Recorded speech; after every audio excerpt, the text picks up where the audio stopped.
Perfecto, vamos a comenzar con la primera sesión. Los dos primeros cuestionarios de Derecho Civil. La interrogación número 1 dice relación con los principios informadores del Derecho Civil. Pregunta número 1. ¿Qué son los principios inspiradores del Derecho Civil? Se definen como los grandes lineamientos que se pueden percibir dentro del ordenamiento jurídico privado y que le dan un sello y unidad característicos. Pregunta número 2. ¿Cuáles son los principales principios inspiradores?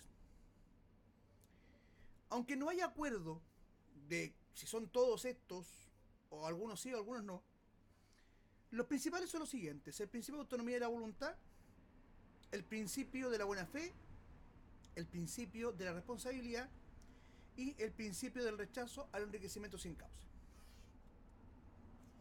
Tercera pregunta. ¿Hay alguno de estos principios que tengan consagración legal? En forma más o menos indirecta, están reconocidos en el artículo 24 del Código Civil, cuando en materia de interpretación se hace referencia al espíritu general de la legislación. Pero por ser principios, están de manera subyacente en todo el derecho civil, pudiendo reconocerse en cada una de sus normas la presencia de uno o varios de estos. Siguiente pregunta. ¿Hay alguna referencia legal a los principios inspiradores en el Código Civil? Sí, como dijimos recién en el artículo 24, a propósito de los principios, el espíritu general de la legislación en relación con la interpretación de la ley. Pregunta número 4. Pregunta número 5. ¿Puede haber colisión entre estos principios? Sí, puede haberla, aunque más bien raro. Por ejemplo, en el caso de la cláusula de no enajenar, entran en conflicto la libre circulación de los bienes, que es uno de los principios inspiradores, y la autonomía de la voluntad. Por ejemplo, en el caso de los bienes familiares con la hipoteca, entra en colisión, aunque en forma más bien aparente que rara, el derecho de prenda general con el de autonomía de la voluntad. A esto cabe agregar que los cambios sociales y económicos han acarreado la revisión o actualización de algunos de los principios. Siguiente pregunta. ¿En qué consiste el principio de autonomía de la voluntad y cómo se relaciona con el principio de la libertad contractual?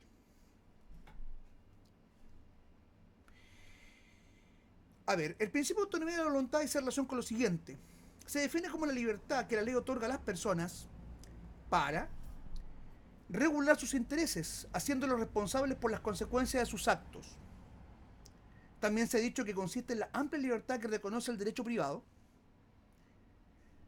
para actuar en la vía del derecho siempre que no se vulnere norma expresa o principios como el orden público y la moral.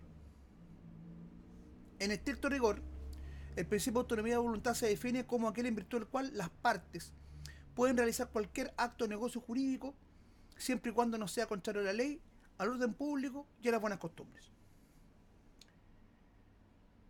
Y por su parte, la libertad contractual es la manifestación específica de la autonomía de la voluntad en materia de contratos. Por lo tanto, hay una relación de género y especie. Siguiente pregunta. Señale algunos ejemplos de manifestaciones de la autonomía de la voluntad.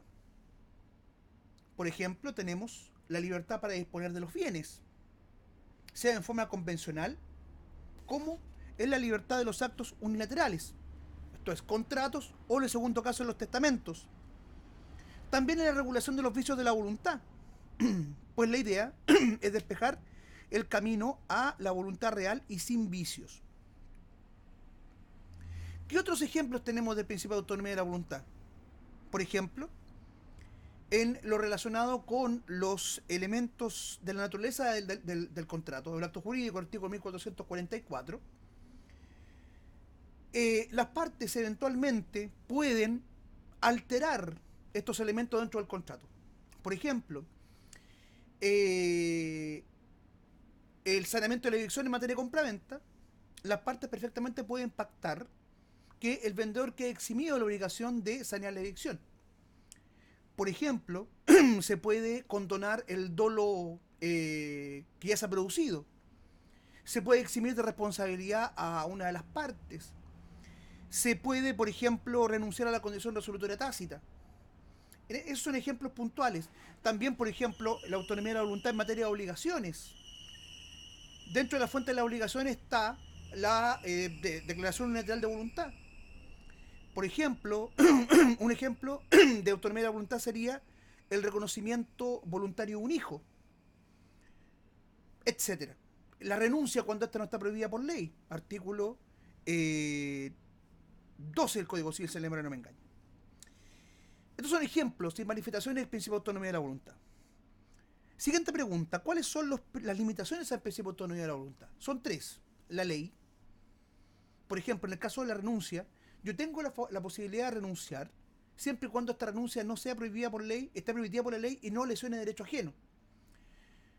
Por ejemplo, yo no tengo autonomía de la voluntad en materia de, por ejemplo, respecto de las asignaciones forzosas, salvo en el pacto de no mejorar. Pero, por ejemplo, yo no puedo alterar las legítimas, porque están establecidas por la ley. Un segundo límite son las buenas costumbres y el orden público. Por ejemplo, en materia de objeto ilícito. Yo no puedo alterar eso. Las partes no pueden convertir el lícito en un objeto que es ilícito. Esas son las limitaciones. Siguiente pregunta, ¿en qué consiste el principio de la buena fe? A ver, cuando hablamos de buena fe, tenemos que hacer una distinción entre la buena fe objetiva y la buena fe subjetiva. Cuando hablamos de la buena fe objetiva, estamos significando el artículo 1545 del Código en relación con el cumplimiento de los contratos. ¿Qué dice? Los contratos deben ejecutarse de buena fe y por consiguiente obligan no solo a lo que en ellos se expresa, sino a todas las cosas que emanan precisamente de la naturaleza de la obligación y que por la ley o la costumbre pertenecen a ella. En este caso, cuando hablamos de buena fe, estamos significando actuar de conformidad a la palabra empeñada. Hay un deber de fidelidad entre las partes de cumplir lo establecido y lo estipulado en el acto contrato, independientemente si hay estipulación expresa o si se trata de obligaciones que emanan de la naturaleza del acto contrato. Por ejemplo, el saneamiento de la evicción en materia de compra-venta no es necesario señalarlo, porque es parte de la naturaleza del contrato de compra-venta. Por lo tanto, si yo celebro un contrato de compra-venta, no puedo plantear de que por el hecho de que no está expresamente señalado en el contrato, yo estoy eximido de cumplir esa obligación. Eso es actuar de buena fe, objetivamente. Y tenemos un segundo tipo de buena fe, que es la buena fe subjetiva, que en materia de posesión está definida en el artículo 706 y dice que la buena fe es la conciencia de haber adquirido el dominio de las cosas por medios legítimos, exentos de fraude y de todo otro vicio. En este sentido, definimos la buena fe como una convicción interna, una convicción mental de estar actuando conforme a derecho o de haber actuado conforme a derecho. Es decir, consiste en una actitud mental o estado de conciencia que implica ignorar que se perjudica un interés ajeno o no tener conciencia de obrar contrario a la ley. Ahí está. Siguiente pregunta, ¿cómo probamos la buena fe? Por regla general, la buena fe no se prueba, sino que se presume. Por lo tanto, es la mala fe la que hay que probar. Ahora, lo que cabe probar son los antecedentes previos a la existencia de un contrato, en el caso de la buena fe objetiva, o de la posesión en materia de dominio. Siguiente pregunta, ¿el justo error se opone a la buena fe? No, en absoluto. Artículo 606, inciso tercero. El justo error error de hecho, porque vamos a ver más adelante que existe error de hecho, error de derecho, cuando yo me equivoco o tengo una falsa o una equivocada concepción de las cosas, de un acontecimiento, por ejemplo, o de un hecho, no se opone a la buena fe. Y ahí viene la siguiente pregunta. ¿Cómo probamos la mala fe? Se prueba por cualquiera de los medios señalados por el legislador. Instrumentos, confesión, testimonial, pericias, inspección personal, presunciones. Todos los medios de prueba son válidos. La siguiente pregunta. ¿Hay casos en que la mala fe se presume? Sí. Hay casos en que el legislador consagra presunciones de mala fe, que pueden ser presunciones simplemente legales, es decir, que admiten prueba en contrario, o presunciones de derecho, que no admiten prueba en contrario. Por ejemplo, artículo 706, inciso final, por el error en materia de derecho hará presumir mala fe que no admitirá prueba en contrario. Es una presunción de derecho, porque no admite prueba en contrario. Ahora, se ha discutido si esta presunción abarca a todo el Código Civil, abarca a toda la ley. Y la jurisprudencia ha planteado que solamente construye presunción de derecho respecto de la posesión. Por lo tanto, en cualquier otro asunto solamente es una presunción simplemente legal, por lo tanto admite prueba en contrario. Segunda presunción de mala fe, por ejemplo, en el caso de la declaración de muerte presunta, cuando una de las personas o la persona que la solicita sabía del lugar donde se encontraba la persona o tenía conciencia y tenía el dato efectivo de que esta persona había fallecido y cómo había fallecido. Ahí hay una presunción de mala fe. También hay una presunción de mala fe cuando una persona ha obtenido una asignación testamentaria a través del dolo. Se entiende que hay mala fe.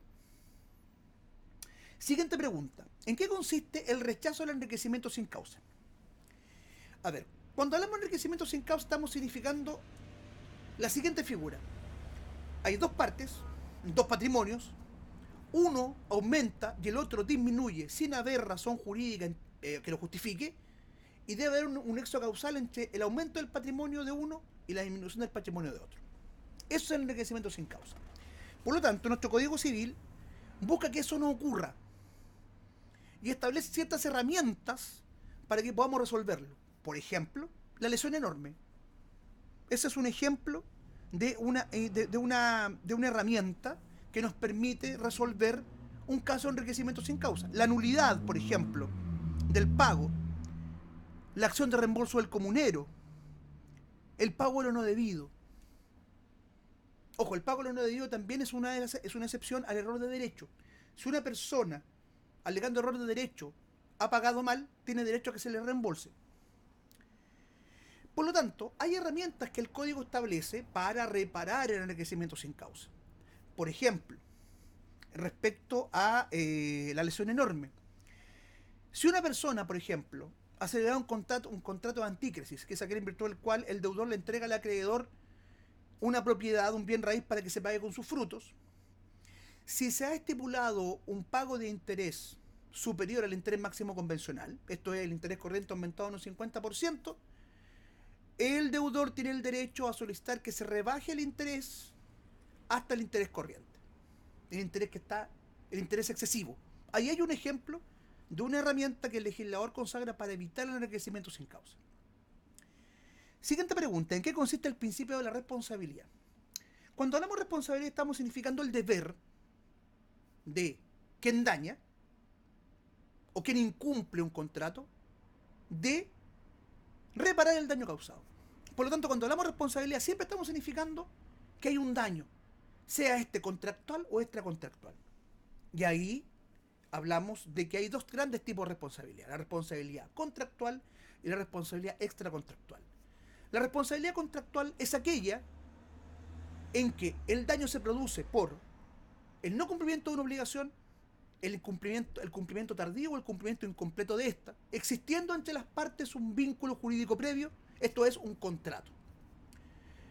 Y por otra parte tenemos la responsabilidad extracontractual, que es aquella en que el daño se produce por un delito o un cuasi delito, y donde no existe un vínculo jurídico entre las partes. En cualquiera de estos dos casos, el principio inspirador del derecho civil es que quien daña debe reparar el daño causado.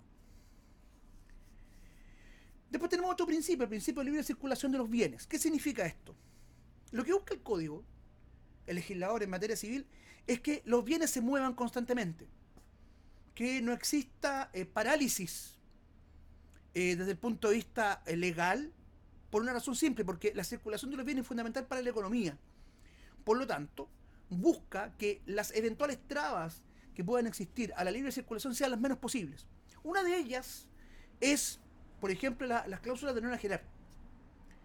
Las cláusulas de no enajenar son aquellas en virtud de las cuales las partes concuerdan o acuerdan o pactan que respecto de un bien en particular este bien no puede ser enajenado. La pregunta es, ¿qué efecto tienen esas cláusulas? Hay discusión doctrinal, hay discusión jurisprudencial, pero ¿qué es lo que ha dicho los tribunales superiores de justicia? Son válidas, pero deben ser estipuladas por un tiempo prudente.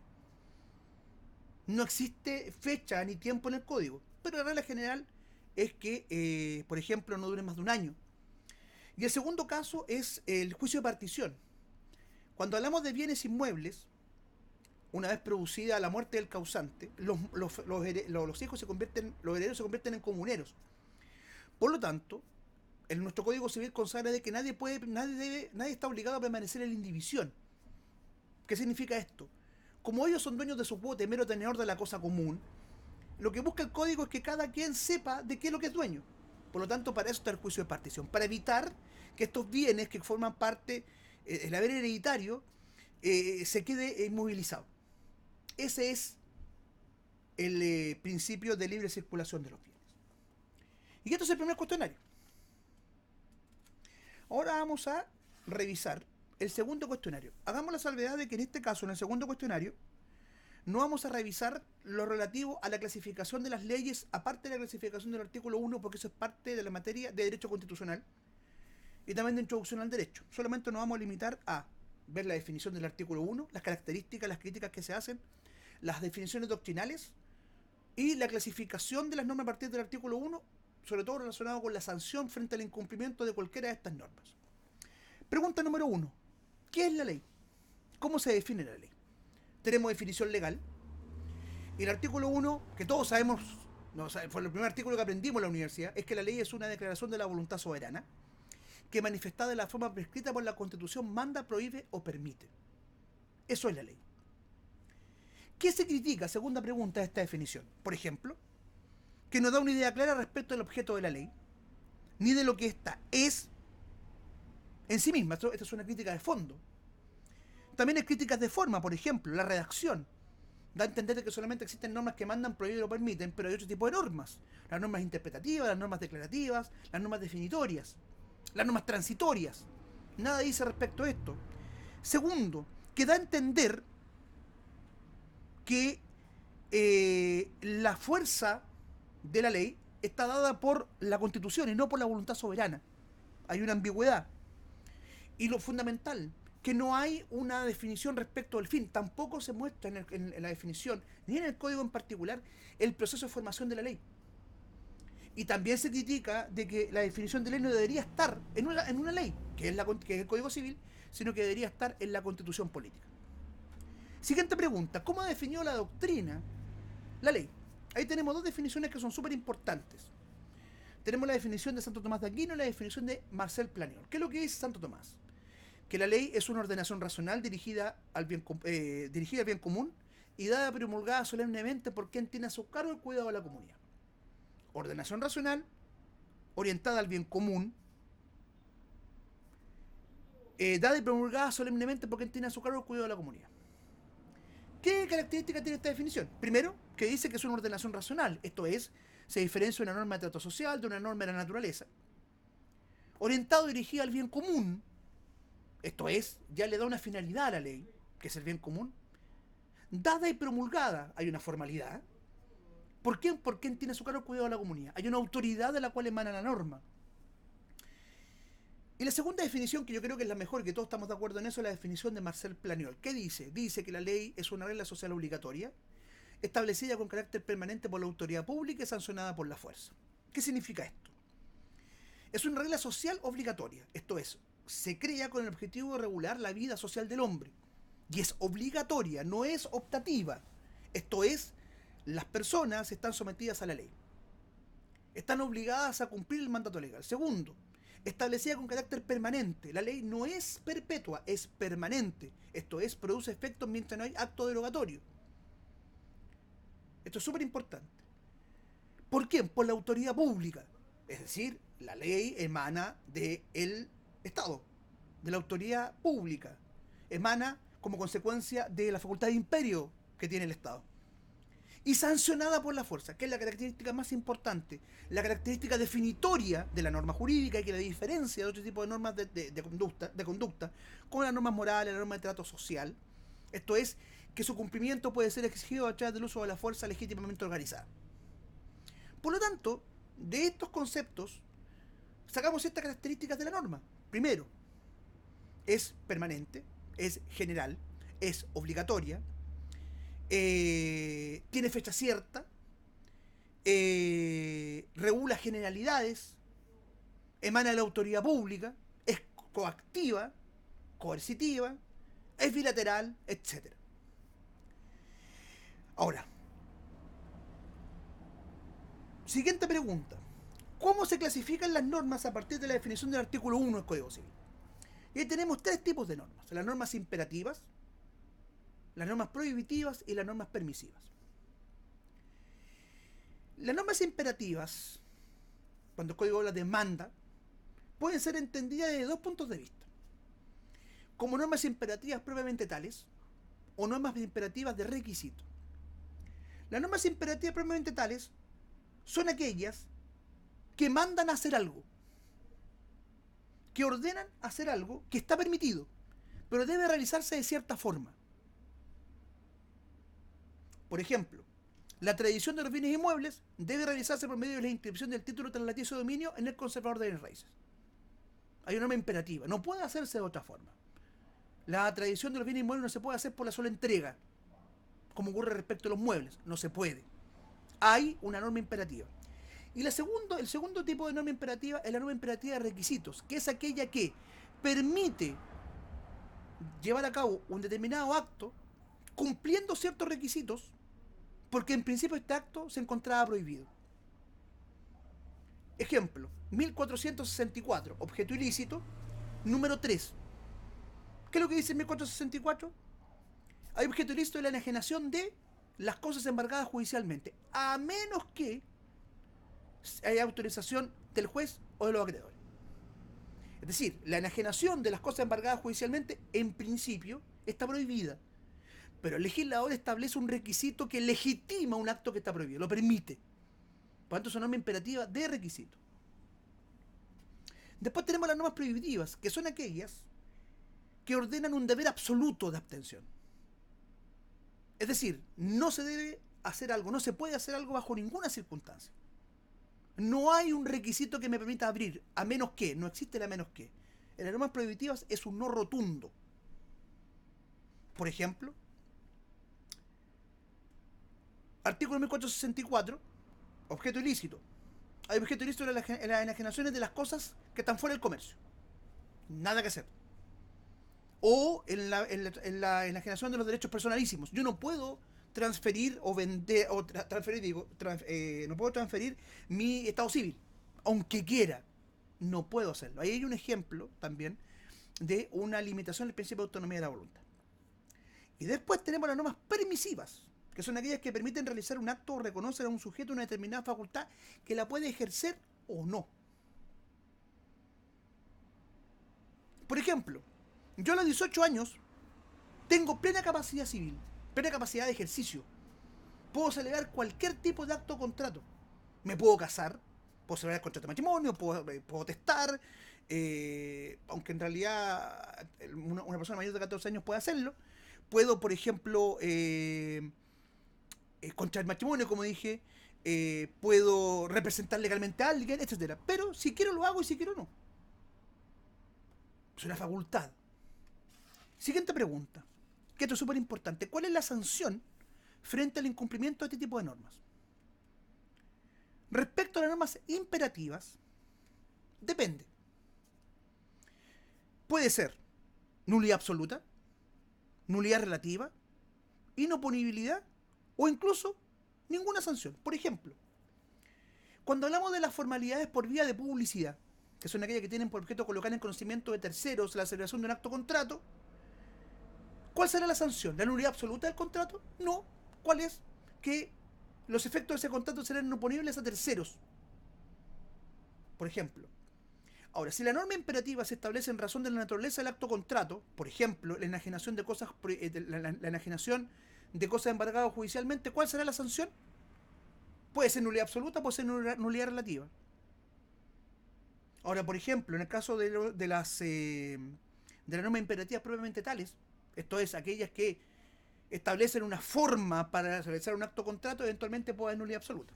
Es relativo. Ahora, convengamos que en lo fundamental la nulidad absoluta y la nulidad relativa producen el mismo efecto, que eso lo vamos a ver después. Respecto a las normas prohibitivas, nulidad absoluta. Todo acto que la ley prohíbe es nulo de ningún valor, a menos que la ley le entregue a dicho acto una sanción distinta que el efecto de nulidad. Pero si la ley me prohíbe hacer algo, la sanción será nulidad absoluta. A diferencia, o también puede darse el caso de que la ley consagre otra sanción, como por ejemplo en el caso de la caducidad cuando existen usufructos o fideicomisos sucesivos. Vamos a ver después que no se pueden establecer fideicomisos sucesivos. Uno tras otro no se puede. ¿Hay cuál es la sanción? ¿Nulidad del usufructo? No, es la caducidad de los usufructos sucesivos. Y respecto a las normas permisivas, yo se supone que tengo la posibilidad de realizar una conducta o no, porque tengo una facultad. Pero puede darse el caso de que yo no lo haga, debiendo hacerlo, en teoría, o por ejemplo realizando una conducta o celebrando un acto abusando del derecho. En este caso, ¿cuál será la sanción? Será la indemnización de perjuicios. Ahora, no vamos a entrar a la clasificación de los decretos con fuerza de ley, de los decretos de ley, a la potestad reglamentaria, porque no es atingente al ramo.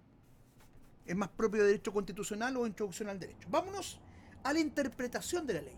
Esto es súper importante. ¿Qué significa? Siguiente pregunta. ¿Qué significa interpretar la ley?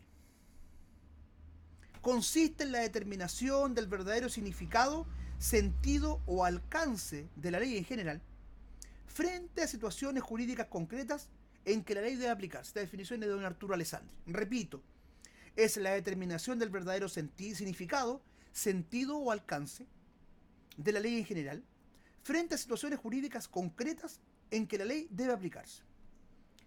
A ver, la ley, dentro de sus características, es que es general. ¿Qué significa? Regula generalidades. Pero de nada me sirve tener una norma si no soy capaz de aplicarla al caso particular. Por lo tanto, esa labor o ese acto de adaptar la generalidad de la norma al caso particular es lo que se denomina interpretación de la ley. Busco determinar su verdadero sentido y alcance, esto es, cómo la aplico al caso particular y qué es lo que el legislador tenía en mente al momento de crear la norma. Siguiente pregunta, ¿solo se interpretan las normas oscuras o ambiguas? No. Toda norma debe interpretarse. ¿Por qué razón? Porque debemos reducirla, debemos aplicarla al caso particular. Y eso es lo que hace el juez. Tomar una norma que está en un código, en una ley en particular, y aplicarla al caso concreto. Siguiente pregunta. ¿Dónde se encuentran las normas que regulan la interpretación de la ley? Primero, el artículo 19 y el artículo 24 del Código Civil. Segundo, interpretación de los contratos, 1560 al 1566. Interpretación de las disposiciones testamentarias, del 1056 al 1069, etc. Pero para este caso en particular, lo que nos interesa son las reglas del artículo 19 al artículo 24. Siguiente pregunta. ¿Qué tipo de sistema de interpretación hay en Chile?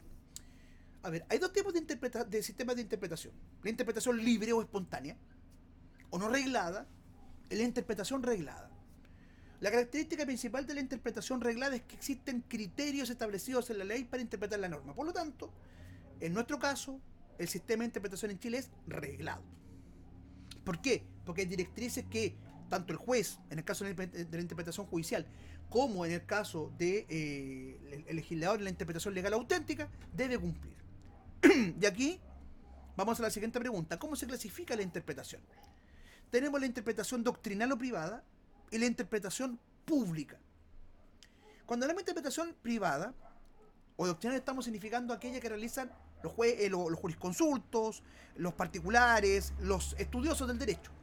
No tiene fuerza obligatoria alguna y su peso dependerá del prestigio de quien interpreta la ley o interpreta una determinada institución y de los fundamentos de dicha interpretación. Y después tenemos la interpretación pública. Y en el caso de la interpretación pública tenemos dos grandes interpretaciones, la interpretación judicial y la interpretación legal o auténtica. La interpretación judicial es aquella que lleva a cabo el juez en el caso de un conflicto entre partes, donde debe determinar cómo aplicar la norma al caso particular. Característica fundamental, que los efectos de esa interpretación son solamente aplicables a las partes que participan en el litigio. Esto es, hay un efecto relativo, salvo en materia de Estado civil, por ejemplo, donde la sentencia tiene efecto erga omnes. Este es para todo el mundo. Lo mismo ocurre, por ejemplo, en el caso de las sentencias de prescripción, adquisitiva o extintiva, también ocurre lo mismo. Y después tenemos la interpretación legal auténtica, que es la que nos interesa, que es aquella llevada a cabo por el legislador. Artículo 3. Solo cabe al legislador interpretar la ley de un modo generalmente obligatorio. ¿Cómo lo hace? A través de leyes interpretativas. Es obligatoria para todos.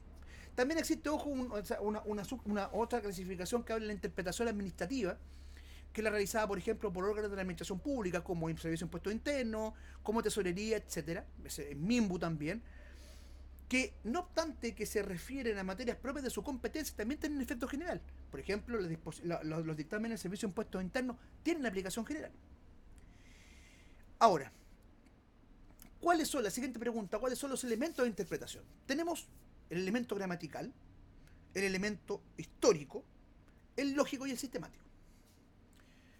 Están señalados del artículo 19 al artículo 24. ¿Qué es lo que dice el artículo 19? Cuando el sentido de una ley es claro, no se desatenderá su tenor literal a pretexto de consultar su espíritu. ¿Qué significa esto? El tenor de la ley es claro cuando el alcance de la disposición legal se entiende con la sola lectura de la norma. Ahora, por ejemplo, pensemos en la ley de matrimonio igualitario. Cuando uno lee el encabezado de la norma, y lo pueden ver ustedes mismos, dice algo así como establece la forma del matrimonio y de otras modificaciones a la ley de matrimonio civil y a otras instituciones del derecho civil en lo referente al matrimonio celebrado por personas del mismo sexo. Por lo tanto, cuando hablamos de la ley de matrimonio igualitario, estamos significando algo que es súper claro: matrimonio celebrado entre dos personas del mismo sexo.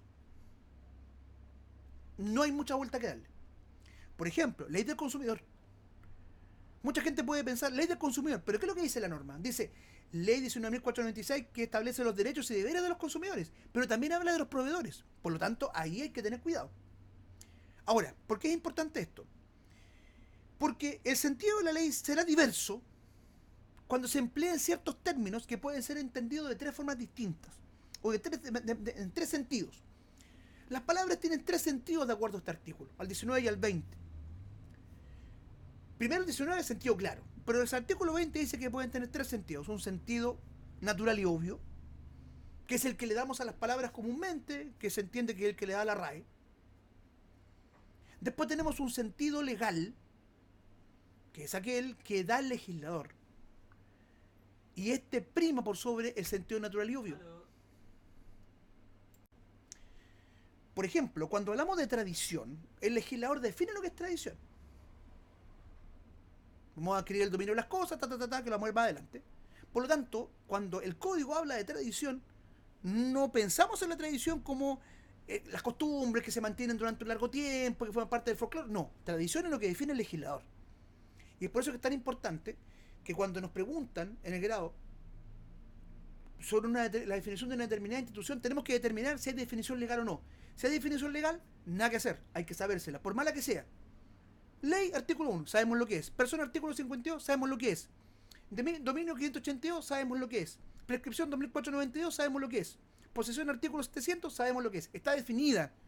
Y ahí no podemos cantinflear ni podemos crear nuestros propios conceptos. Tenemos que dar la definición legal. Y el tercer sentido es un sentido técnico. ¿Qué significa esto? El artículo 21 dice: las palabras técnicas de toda ciencia o arte se tomarán en el sentido que les den los que profesan la misma ciencia o arte, a menos que aparezca claramente que se han tomado en un sentido diverso. Por ejemplo, dentro de las circunstancias eximente de responsabilidad penal del artículo 10 del Código Penal está la demencia o locura. Y también se habla del demente como un incapaz absoluto. La pregunta es, ¿define la ley lo que es un demente? No. Ahora, tenemos dos opciones. O definimos demencia de acuerdo al sentido natural y obvio, o buscamos una definición técnica.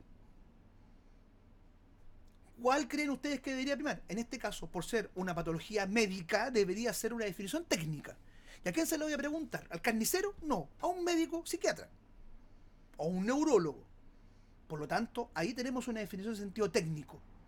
De hecho, hoy día, por ejemplo, ya el concepto de demencia está casi obsoleto. Nadie habla de demencia hoy día. Se habla de patologías mentales, discapacidades mentales, etcétera, y hay una amplia gama de ellas. Por lo tanto, ahí tenemos que recurrir al sentido técnico. Después tenemos el elemento histórico. Dice, para interpretar una expresión oscura, se puede recurrir a la historia fidedigna de la ley en su establecimiento. ¿Qué significa esto? Hay que investigar las fuentes materiales, las discusiones parlamentarias, las actas del Parlamento donde se discutió la ley, ver el mensaje o moción, el mensaje presidencial o moción, ver las discusiones de las diferentes comisiones, ver las indicaciones. Todo este proceso de creación de la norma me permite entender hacia dónde va la ley.